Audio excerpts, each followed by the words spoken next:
morning, President Taylor, Board of Trustees, faculty, parents, family, friends, the community of Galesburg, the class of 1955, which I understand was out partying last night and yet still showed up here on time, and most of all, the class of 2005. Congratulations on your graduation, and thank you. Thank you for the honor of allowing me to be a part of it. Thank you also, Mr. President, for this honorary degree. It was only a couple of years ago that I stopped paying my student loans at law school. Had I known it was this easy, I would have ran for the United States Senate earlier.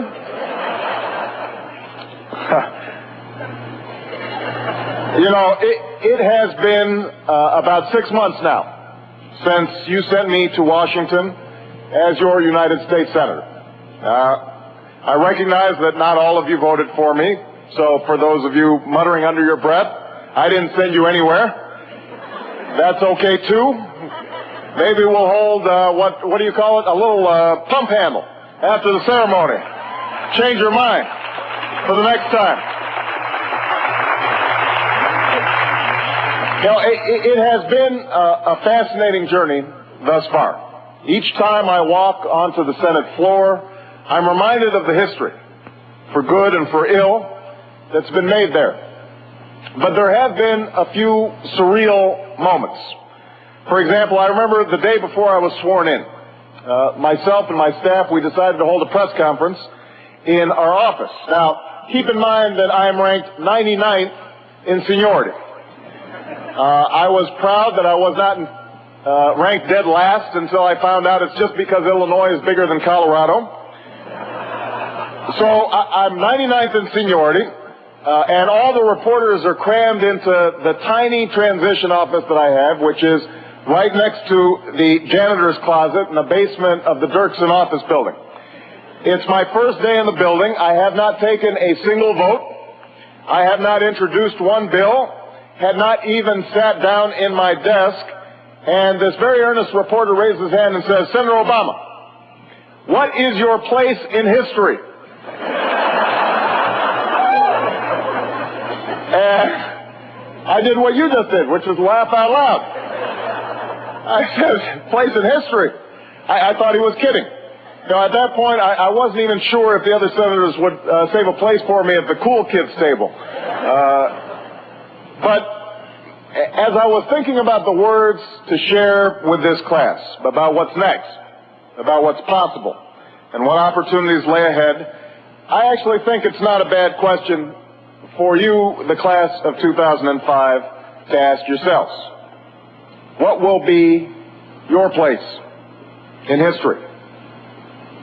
You know, in other eras, across distant lands, this question could be answered with relative ease and certainty.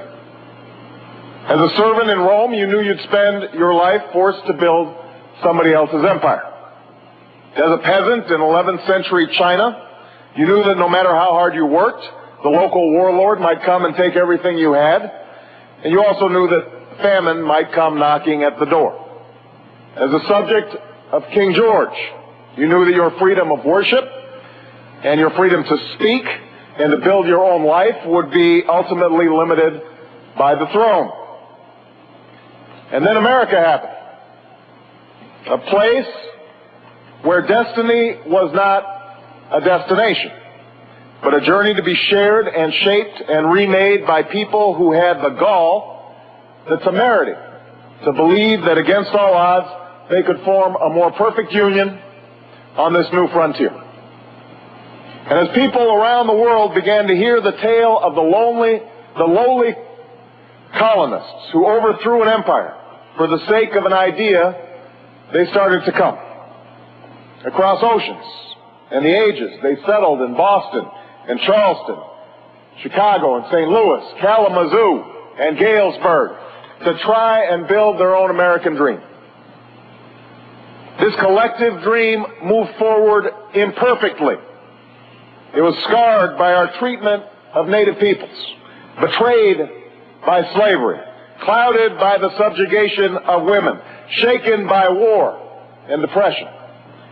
And yet, brick by brick, rail by rail, calloused hand by calloused hand, people kept dreaming and building and working and marching and petitioning their government until they made America a land where the question of our place in history is not answered for us, it's answered by us. Have we failed at times? Absolutely. Will you occasionally fail when you embark on your own American journey? You surely will. But the test is not perfection. The true test of the American ideal is whether we're able to recognize our failings and then rise together to meet the challenges of our time. Whether we allow ourselves to be shaped by events in history or whether we act to shape them.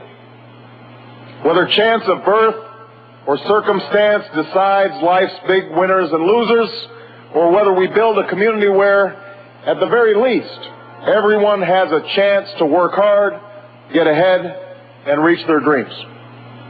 Now, we have faced this choice before. At the end of the Civil War, when farmers and their families began moving into the cities to work in the big factories that were sprouting up all across America, we had to decide, do we do nothing and allow captains of industry and robber barons to run roughshod over the economy and workers by competing to see who can pay the lowest wages at the worst working conditions? Or do we try to make the system work by setting up basic rules for the market, instituting the first public schools, busting up monopolies, letting workers organize into unions? We chose to act, and we rose together. When the irrational exuberance of the Roaring '20s came crashing down with the stock market, we had to decide, do we follow the call of leaders who would do nothing, or the call of a leader who, perhaps because of his physical paralysis, refused to accept political paralysis? We chose to act, regulating the market, putting people back to work, expanding bargaining rights to include health care and a secure retirement, and together we rose. When World War II required the most massive whole front mobilization in history, and we needed every single American to lend a hand, we had to decide, do we listen to skeptics who told us it wasn't possible to produce that many tanks or planes, or did we build Roosevelt's arsenal for democracy and grow our economy even further by providing our returning heroes with a chance to go to college and own their own home? Again, we chose to act. And again, we rose together. Today, at the beginning of this young century, we have to decide again. But this time, it is your turn to choose. Here in Galesburg, you know what this new challenge is. You've seen it. All of you, your first year in college, saw what happened at 9/11. It's already been noted the degree to which your lives will be intertwined with the war on terrorism that currently is taking place. But what you've also seen, perhaps not as spectacularly, is the fact that when you drive by the old Maytag plant around lunchtime, no one walks out anymore. I saw it during the campaign when I met union guys who worked at the plant for 20, 30 years and now wonder what they're going to do at the age of 55 without a pension or health care. When I met the man whose son needed a new liver, but because he'd been laid off, didn't know if he could afford to provide his child the care that he needed. It's as if someone changed the rules in the middle of the game, and no one bothered to tell these folks. And in reality, the rules have changed. It started with technology and automation that rendered entire occupations obsolete. When was the last time anybody here stood in line for the bank teller instead of going to the ATM or talked to a switchboard operator? Then it continued when companies like Maytag were able to pick up and move their factories to some underdeveloped country where workers were a lot cheaper than they are in the United States. As Tom Friedman points out in his new book, The World is Flat, over the last decade or so, these forces, technology and globalization, have combined like never before. So that while most of us have been paying attention to how much easier technology has made our own lives, sending emails back and forth on our BlackBerries, surfing the web on our cell phones, instant messaging with friends across the world, a quiet revolution has been breaking down barriers and connecting the world's economies. Now business not only has the ability to move jobs wherever there's a factory, but wherever there's an internet connection. Countries like India and China realize this. They understand that they no longer need be just a source of cheap labor or cheap exports. They can compete with us on a global scale. The one resources they needed were skilled, educated workers. So they started schooling their kids earlier, longer, with a greater emphasis on math and science and technology, until their most talented students realized they don't have to come to America to have a decent life. They can stay right where they are. The result? China is graduating 4 times the number of engineers that the United States is graduating. Not only are those Maytag employees competing with Chinese and Indian and Indonesian and Mexican workers, you are too. Today, accounting firms are emailing your tax returns to workers in India who will figure them out and send them back to you as fast as any worker in Illinois or Indiana could. When you lose your luggage in Boston at an airport, tracking it down may involve a call to an agent in Bangalore who will find it by making a phone call to Baltimore. Even the Associated Press has outsourced some of their jobs to writers all over the world who can send in a story at a click of a mouse. As Prime Minister Tony Blair has said, in this new economy, talent is the 21st century wealth. If you've got skills, you've got education, and you have the opportunity to upgrade and improve both, you'll be able to compete and win anywhere. If not, the fall will be further and harder than it ever was before. So what do we do about this? How does America find its way in this new global economy? What will our place in history be? Like so much of the American story, once again we face a choice. Once again, there are those who believe that there isn't much we can do about this as a nation. That the best idea is to give everyone one big refund on their government. Divvy it up by individual portions in the form of tax breaks, hand it out, encourage everyone to use their share to go buy their own health care, their own retirement plan, their own child care, their own education, and so on. In Washington, they call this the ownership society. But in our past, there's been another term for it. Social Darwinism. Every man or woman for him or herself. It's a tempting idea because it doesn't require much thought or ingenuity. It allows us to say that those whose health care or tuition may rise faster than they can afford, tough luck. It allows us to say to the Maytag workers who've lost their job, life isn't fair. It lets us say to the child who's born into poverty, pull yourself up by your bootstraps. And it's especially tempting because each of us believes we will always be the winner in life's lottery. That we're the ones who will be the next Donald Trump. Or at least we won't be the chump who Donald Trump says, you're fired. But there's a problem. It won't work. It ignores our history. It ignores the fact that it's been government research and investment that made the railways possible and the internet possible. It's been the creation of a massive middle class through decent wages and benefits and public schools that allowed us all to prosper. Our economic dependence depended on individual initiative. It depended on a belief in the free market, but it also depended on our sense of mutual regard for each other. The idea that everybody has a stake in the country, that we're all in it together, and that everybody's got a shot at opportunity. That's what's produced our unrivaled political stability. And so if we do nothing in the face of globalization, More people will continue to lose their health care. Fewer kids will be able to afford the diploma you're about to receive. More companies like United Airlines won't be able to provide pensions for their employees. And those Maytag workers will be joined in the unemployment line by any worker whose skills can be bought and sold on the global market. So today I'm here to tell you what most of you already know. This is not us, the option that I just mentioned, doing nothing. It's not how our story ends. Not in this country. America is a land of big dreamers and big hopes. It's this hope that sustained us through revolution and civil war, depression and world war, a struggle for civil and social rights, and the brink of nuclear crisis. And it's because our dreamers dreamed that we have emerged from each challenge more united, more prosperous, and more admired than before. So let's dream.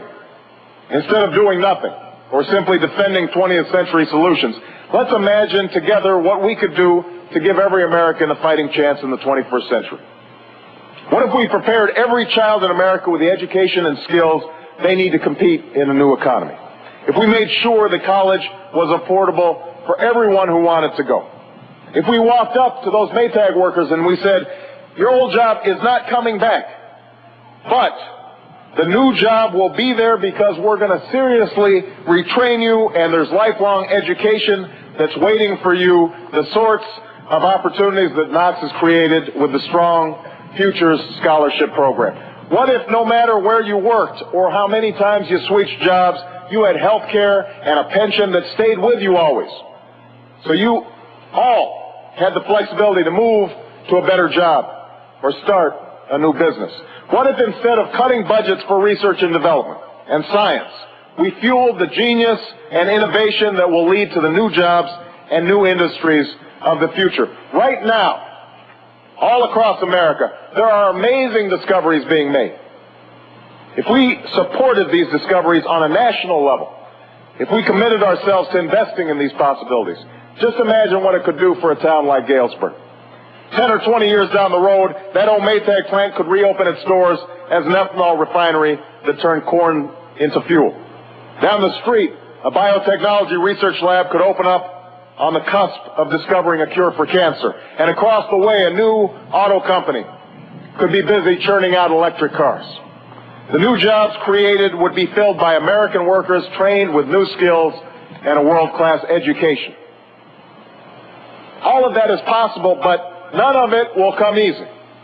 Every one of us is going to have to work more, read more, train more, think more. We'll have to slough off some bad habits, like driving gas guzzlers that weaken our economy and feed our enemies abroad. Our children will have to turn off the TV set once in a while and put away the video games and start hitting the books. We'll have to reform institutions like the public schools that were designed for an earlier time. Republicans will have to recognize our collective responsibilities, even as Democrats recognize that we have to do more than just defend old programs. It won't be easy, but it can be done. It can be our future. We have the talent and resources and brain power, but now we need the political will. We need a national commitment. And we need each of you. Now, no one can force you to meet these challenges. If you want, it will be pretty easy for you to leave here today and not give another thought to towns like Galesburg and the challenges they face. There's no community service requirement in the real world. No one is forcing you to care. You can take your diploma, walk off this stage, and go chasing after the big house and the nice suits and all the other things that our money culture says that you should want, that you should aspire to, that you can buy. But I hope you don't walk away from the challenge. Focusing your life solely on making a buck shows a certain poverty of ambition. It asks too little of yourself. You need to take up the challenges that we face as a nation and make them your own. Not because you have a debt to those who helped you get here, although you do have that debt. Not because you have an obligation to those who are less fortunate than you, although I think you do have that obligation. It's primarily because you have an obligation to yourself. Because individual salvation has always depended on collective salvation. Because it's only when you hitch your wagon to something larger than yourself that you realize your true potential. And I know that all of you are wondering how you'll do this. The challenges seem so big, and it seems so difficult for one person to make a difference. But we know it can be done because where you're sitting, in this very place, in this town, it happened before. Nearly 2 centuries ago, before civil rights, before voting rights, before Abraham Lincoln, before the Civil War, before all of that, America was stained by the sin of slavery. In the sweltering heat of southern plantations, men and women who looked like me could not escape the life of pain and servitude in which they were sold.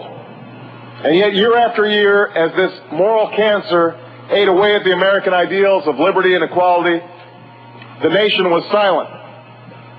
But its people didn't stay silent for long. One by one, abolitionists emerged to tell their fellow Americans that this would not be our place in history, that this was not the America that had captured the imagination of the world. This resistance that they met was fierce, and some paid with their lives. But they would not be deterred, and they soon spread out across the country to fight for their cause. One man from New York went west, all the way to the prairies of Illinois, to start a colony. And here in Galesburg, freedom found a home. Here in Galesburg, the main depot for the Underground Railroad in Illinois, escaped slaves could roam freely on the streets and take shelter in people's homes. And when their masters or their police would come for them, the people of this town would help them escape north, some literally carrying them in their arms to freedom. Think about the risks that involved. If you were caught abetting a fugitive, you could be jailed or lynched.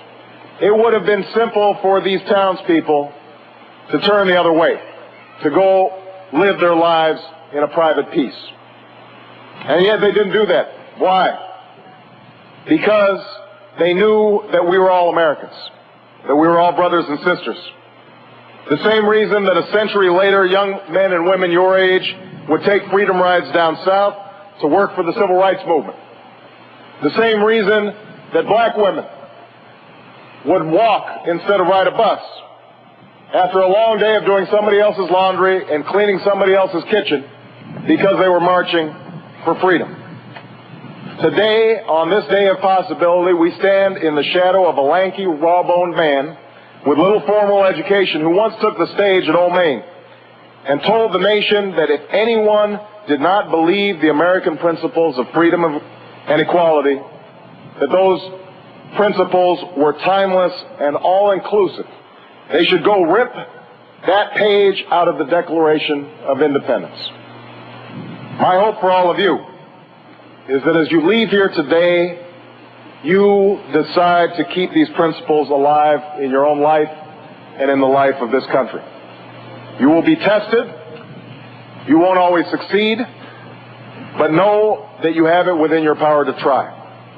The generations who've come before you faced these same fears and uncertainties in their own time, and that through our labor, through our collective labor and God's providence, and our willingness to shoulder each other's burdens, America will continue on its precious journey towards that distant horizon and a better day.